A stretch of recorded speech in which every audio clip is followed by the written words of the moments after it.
જય શ્રી રામ. પ્રતિક ભટ્ટ, હિન્દુ સેના ગુજરાત અધ્યક્ષ.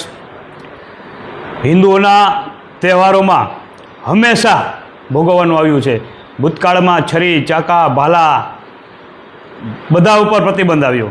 છેલ્લા 1 વર્ષથી તલવાર ઉપર પણ પ્રતિબંધ આવ્યો. દેવી દેવતાનું પ્રતિક એટલે તલવાર, મા શક્તિની આરાધના એટલે તલવાર, અને એ તલવાર પણ હિન્દુ તહેવારોમાં જાહેરમાં નહીં લઈ આવવાની. તહેવારો દરમિયાન અનેક પ્રતિબંધો છતાં હિન્દુ સ્વીકાર્ય છે, બધું સ્વીકારે છે. હિન્દુઓના તહેવારમાં જ આવું થાય છે. હું ગુજરાતના મુખ્યમંત્રી અને ગૃહમંત્રીને પૂછવા માગું છું કે મોહરમ ચાલી રહી છે, મોહરમની અંદર છરી ચાકાની છૂટ છે. શું ધર્મ માટે પણ હવે લડત આપવી પડશે? ધર્મ માટે પણ ન્યાય માગવો પડશે?